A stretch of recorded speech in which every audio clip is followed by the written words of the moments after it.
Ever wanted to get better at Decaying Winter? Well, here are 20 very definitely good, genuinely intentioned tips to survive longer in Decaying Winter. Stay with your teammates when looting and fighting, a simple tip for sure, but tried and true.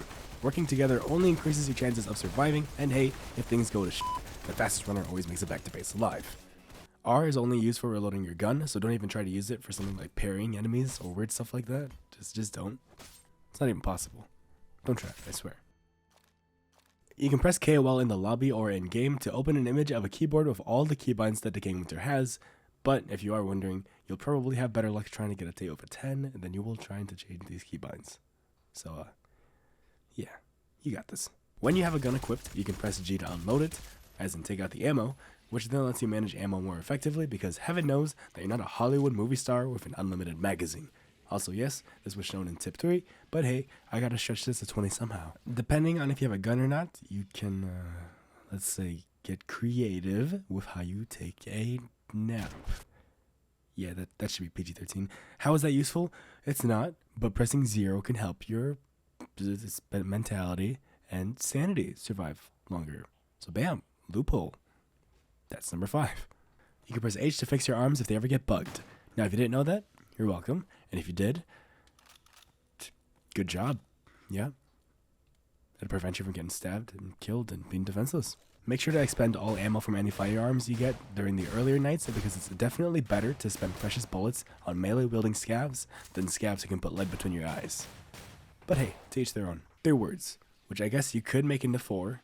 There's fall damage and status effects that come with those falls, such as broken legs. Who would have thought? Making yourself look like a ninja doesn't actually give you the same stealth stats as a ninja. But it would be cool if outfits did play like a small percentage. Then again, I guess it does help you survive because just feeling stealthy, you'd honestly like do that extra oomph you need to just be stealthy. You can ping workbenches, loot, or enemies by pressing Z. This in turn can keep friendlies aware, which then helps keep you alive. Unless you're all just really bad at the game, like me, then it just prolongs the inevitable. Unless you give me a gun, then I might do a little bit better, but I'll still probably die. Anyways, communication is key. Knowing where things are is key. Or you can just get a profit. Each one works. Either one works. Combine traits to fully counteract or at least lessen the cons of perks. For example, the Tormented trait, which increases HP by 20 when playing, for example, somebody like the Drifter, or just any perk which has a HP decrease. So instead of 90, which you would have without using this trait, you now have 110 HP as Drifter, which is good because the Drifter is also kind of a melee-oriented class perk, whatever you want to call it. Use silenced weapons to not only feel like John Wick, but to also clear out enemies in a planned and safe way. Or, just go in blind and loud and pray and kill anything that comes at you.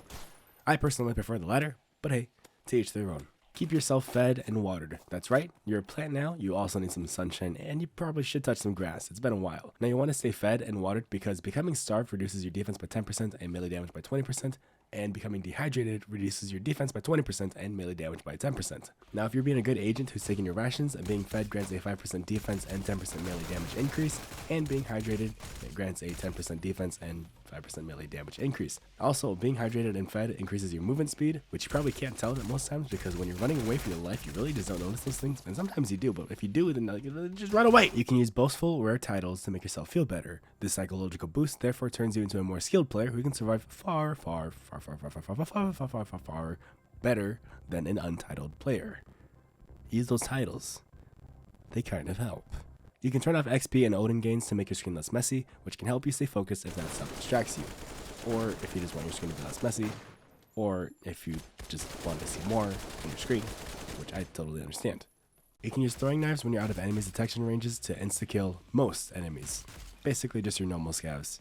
And a few of the special ones. I don't remember which ones off the top of my head, but try it. It really helps you clear out areas, especially if they can't see you. If they can see you, it doesn't do as much damage and you're just kind of wasting the knives. So, pick your fights. You can bait most enemies to the turrets in your spawn to get them killed. You won't get any rations or XP, but that's probably better than being brutally torn to pieces. Unless you're into that, then maybe get some help and life insurance before you do that. And when you do, you're set. You're good to do whatever you want to do.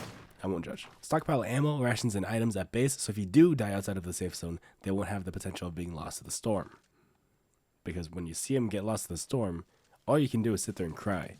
and your tears will just, like, freeze, because this is called Decaying Winter. If you're playing with other players, one player can choose to morale tank / sponge, while the others take very long naps to negate any negative effects they have. This can be further utilized by a perk such as Damned taking the hit, while more combat proficient perks like a Berserker or Hive Mind, or like anything else besides Damned, reset. Players can also reset before the storm arrives during the looting phase to respawn right before the night attack begins, but that is only on the standard waves. I don't know if that still applies to last Dragons as well.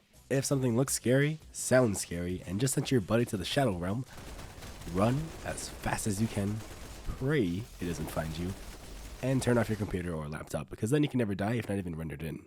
Bam. That's big brain thinking. If you made it this far, I just wanted to say thank you so much for taking the time to watch. I hope you enjoyed, and what's that? You want one more tip? Okay. One last tip then. Decaying Winter is all about picking and choosing your fights. Some perks are meant for it, some equipment is as well, but what matters is the decision. If you take every fight, there's a good chance you won't survive every encounter, which means you'll lose. So if you take anything from this video, remember this. Every decision you make leads up to how your life ends, just like real life. So if you come across a once-in-a-lifetime opportunity, like an M60 or a cute person, take the chance. See what happens. You may just surprise yourself. Hey, subscribe. You don't have to, but you should. Hey, yeah. Ah!